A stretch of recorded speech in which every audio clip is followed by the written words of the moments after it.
started today on 4 exercises or stretches that is going to really help your lower back pain. So we're going to jump straight into it. The first one we're going to do is a movement. I'm actually just going to grab the stool here to help me. Okay, so for this one, we're going to focus on how we go about bending forward. Now, it depends on what stage you're at with your pain as to how difficult you find this, and we're going to look at a couple of progressions along the way. So, we're going to start in the basic form. So the stool is here because we're going to use it as a bit of support, because when you're suffering from back pain, one of the worst movements you feel you can do is to lean forward, and that produces quite a large amount of pain. So we're going to look at working with that movement to mobilise and increase your ability to perform that movement. So we're going to use the stool here to place our hands on. Now this is going to give your body extra support, take away a little bit of the load and give you more confidence in your lower back. So what we're going to do is we're basically going to perform a movement where you're just going to bend forward and return to an upright position. Okay, it's made look very simple, but the emphasis on what we're trying to do is to learn where to bend forward from. Now, we're going to aim to use our hips to perform this movement. So it's not a question of doing this and rounding the lower back or the back at all. What happens is that your back will stay in a completely neutral position, so the same position that you're in when you're actually in an upright position. So my back will not change shape throughout this movement because I'm rotating at my hip. So basically I'm going to perform the movement and my back stays in the same position. All that's happening is that I'm rotating from my hip. So it's from here. I'm rotating down and then I'm rotating up. Again, so if you're suffering with a bit of pain, then use the support of your hands to help with the movement. So we're just going to perform 10 of these, coming down. Come down as far as you can. Obviously, if you've got pain, then come down as far as you can tolerate that pain. We don't want to aggravate anything, so use the pain to give you feedback, to let you know what's helping and what's not. But in that respect, the movement should help to mobilise those muscles that are causing the pain, or the joints that are causing the pain, and that should feel looser as we go. So don't be afraid of this movement. A lot of people think, oh, I can't do that, that's going to really hurt. Work into it. So if you, for example, if you can only come to here and back up again, then just do that. And then keep performing that till that point of the pain, and hopefully as you get looser and looser you can come further and further down. So again, what we're learning is we're learning to move from the hips, and we're learning to work up to a point where we can mobilise even though we may have some restrictions. So again, it's using that exercise appropriately depending on your condition to help and to relieve that stiffness and tension. So again, so if you perform anywhere 10 to 20 of those movements, again, if that feels easy and that's not a problem, then what we do is we can take the support away. Let's take away the stool. We can put our hands behind the back and we can perform the same movement. So this time we can come further down. Again, we've got a little bit of balancing involved here. So as we're coming down, we're avoiding toppling forward. Again, obviously, have your hands ready if you feel a bit vulnerable. So again, we can perform 10 to 20 of these, making sure back stays nice and upright, nice and straight. And if we want to take that a step further, we can put the hands next to the ears. Now this becomes a little more challenging. So again, we're using our core postural muscles here to keep us balanced so we don't topple forward. So the resistance here involved. So you have to sit back a little bit into it. So you're going to sit back a little bit onto the heels and then up again. Okay, so again we're working in that hips. The hips are doing the rotation. lower back stays as it is. So again, if you're suffering from lower back pain, what we're doing there is we're isolating that so you can fix your lower back in that position, and it's working in the way in which it was designed to work. So it's holding a fixed position and the movement's coming from the hips. Okay, so that's going to be the first one. Second one we're going to do, this one's a combination of mobilising and strength work. So we're going to stretch to start with in a child pose. So we're just going to come down, kneeling position, onto all, sitting back onto the heels. We want to reach forward. Again, if it's painful, then just do what you can. You know, if you're in this position, then just come down to an area where you can feel the stretch and hold that. Come back out of it if you need to. So if you're in a lot of pain, you go to a doctor stretch or position and it feels restrictive in that way. You've got to look at it, and that's, I know it's counterintuitive, but that's actually a good thing to try and perform, because you're beginning to target those areas and identify the areas that need attention. So if you can't perform a stretch because something's pulling and it's basically saying ow, then that's an indication that that is an area that is suffering. So we look to then nourish that area and heal that area so that that movement no longer becomes painful. And if you do that over throughout your body, then eventually what you do is you pick all the pieces up and you complete the jigsaw. You make it so that your body works as a whole again, and it's not got these areas of pain that keep throwing up in different movements. Most people, to be honest, with back problems, it's normally one or two areas that are the key areas that cause most of the problems. So again, we go back to this movement. So into a child pose. So back we come, sitting in onto the heels, reaching forward. This should feel a nice stretch throughout the whole of your back. So we're just going to hold it 5 to 10 seconds. From that, we're going to come forward and we're going to come into a plank. Now, this for beginners on the knees is appropriate. You don't want to overdo it. But for those who are maybe used to exercise or are strong, can come up onto their feet. So we're just into a normal plank position. Again, we're going to hold this 15 to 20 seconds. So make a nice straight line from your shoulders to your ankles. Okay, from that we're going to drop the knees down if you're up on your feet, and we're going to come back again into the child pose. Nice stretch, really reach forward. So again, if you're feeling pain, then maybe don't hold the stretch quite as long. Maybe come out of the stretch and then back into it again. That way we begin to mobilise. Okay, again, back to the plank. So again, up on to the feet if we can.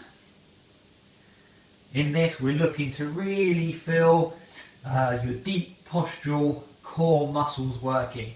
So if you're feeling your abdominal area, the fronts of the tops of your thighs, really focus on them, into the upper back as well, where that's holding that position.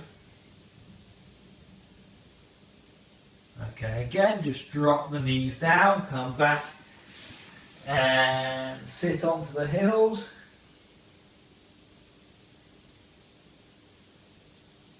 So again, you can repeat this 4 to 5 times. Is again a great mobilisation and strength all in the one exercise. So we're going to move on to the next one. This is going to be basically a sit and reach. But what we're going to do again is we're going to learn to use this stretch to identify where your particular tension may be. So what we're going to do, we're going to just bend the knees up and reach them out to the sides. From here, we're going to come up nice and tall, and we're just going to reach forward. So reach forward as far as you can, whether it's to your toes or whether it's beyond, and just hold that stretch. Now we're only going to hold it for 5 seconds, and then we're going to come back and we're going to come up again. Nice deep breath, and then we're just going to walk the feet just a few inches out, and then we're going to come back down again.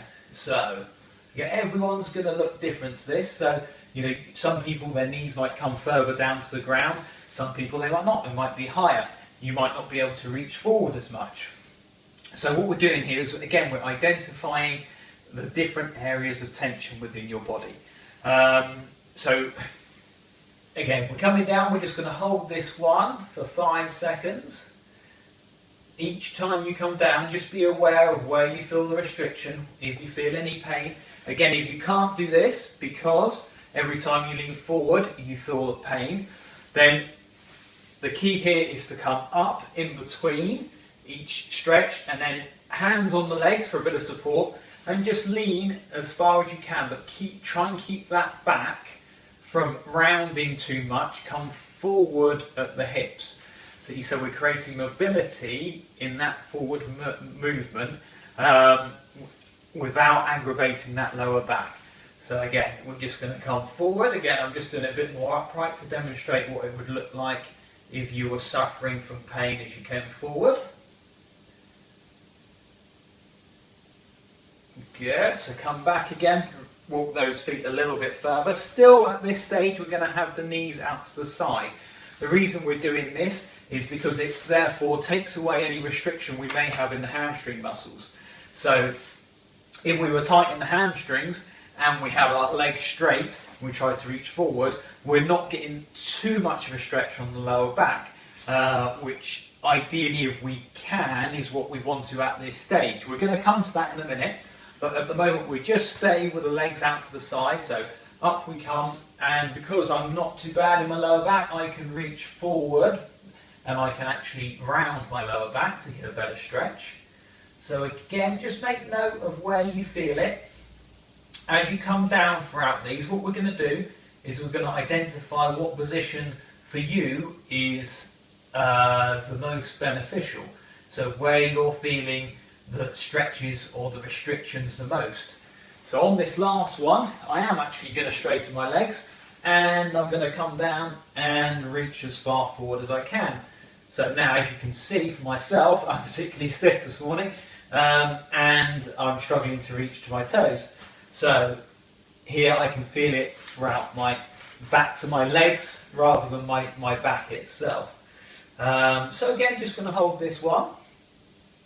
Okay, so coming back upright. So what we've done there, we've worked from our knees bent all the way to straight.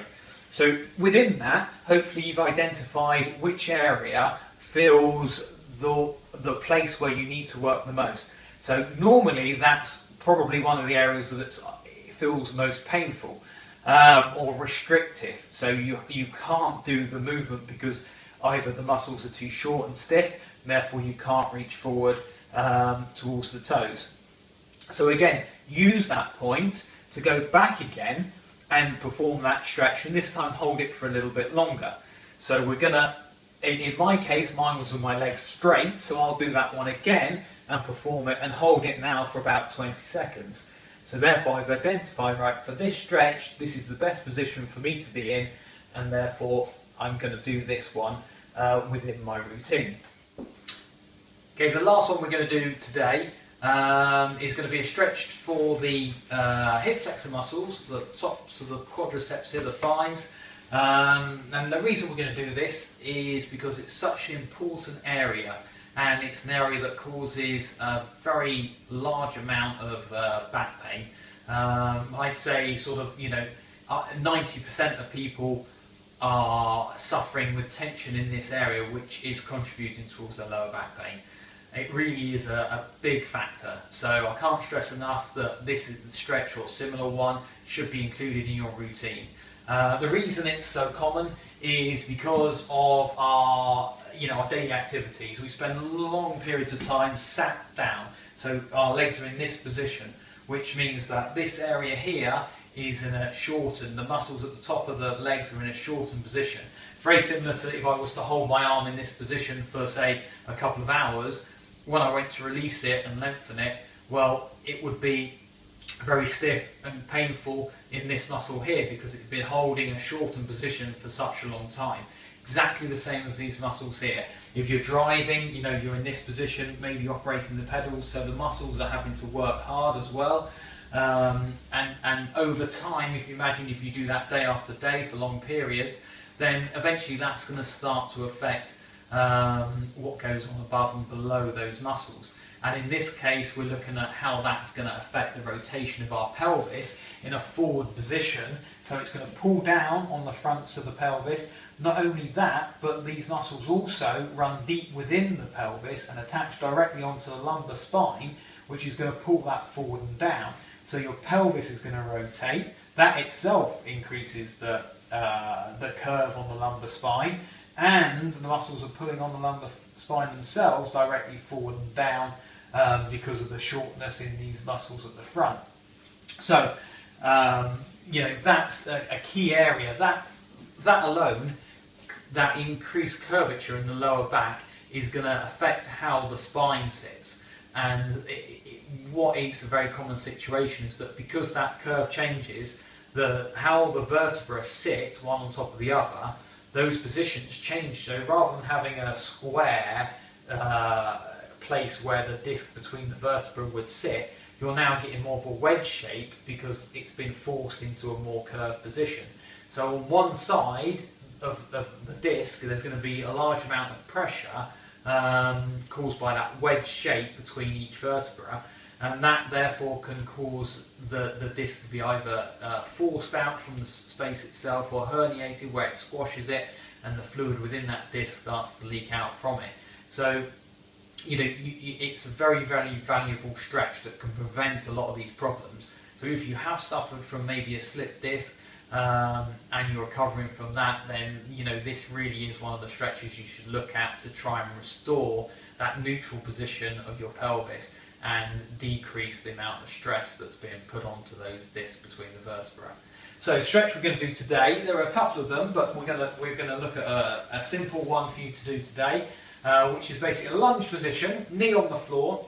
You want to put a bit of padding under the knee, don't want it on a hard floor, and we're just basically going to think about lunging forward and forcing that hip down towards the ground. So the action you should think about is pushing this hip forward and down towards the ground, and therefore you should feel the stretch here in the front of the thigh. So again, we're just going to hold it for 5 to 10 seconds. Going to come out of that stretch, nice deep breath, and then back into it again. We do this to mobilise as well, so you get much more value if you mobilise the muscles, you warm them up, work them a little bit, rather than just a static stretch. You know, that sometimes if you just do a stretch, the muscles can fight against that a little bit, and it ends up being less productive than if you used to do just a shorter stretch, come out of it, back in again. We do that 3 or 4 times. Again, keep your body upright because that forms part of opening this angle here. You want to open that angle as much as you can. You can even put your hands up above your head, and if necessary you could rotate towards the opposite side. So I'm stretching my left leg, therefore if I rotate to the right, I'm going to increase the stretch further in this area. So that's just a couple of ways to increase that stretch. So after I've done that 3 or 4 times, I then go into that and hold it for a longer period, maybe 20 to 30 seconds. And that will give me a good stretch, and I do it obviously on the other side as well. Again, write down, keep a note of how these feel. Over time it will change, and also it identifies which stretches or exercises are going to be the ones that you should have in your routine that are going to cure your back problem. That's what our program aims to achieve, is that we look at giving you the exercises that are most suitable for your condition when you need them. So there's no point in doing exercises that are, you know, they may be good lower back exercises or stretches. For example, a hamstring stretch is very valuable in some lower back conditions, but it's not for everyone. So if I perform a hamstring stretch, but my hamstrings are perfectly loose and flexible, then I'm not getting much value in terms of curing my back pain. So we want to look at the ones that are going to really focus on your back pain, and therefore your energy, your time you spend doing these exercises is really going to see value from that and progress you from pain into being able to live your life normally again. So exercises and stretches that target your lower back are brilliant, and they are the number one proven way to either prevent back pain or cure back pain. But it has to be relevant to you.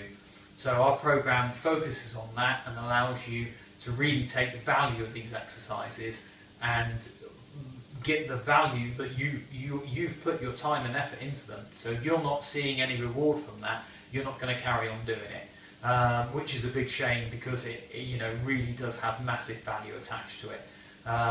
But like anything, you've got to be able to use it to get the true value from it. So hopefully today you've got some value from these exercises, and you can see the way that our program is going to work, and therefore hopefully we'll see you soon, and we'll take you through the program, and we'll really get to the source of your back pain, and we can cure it.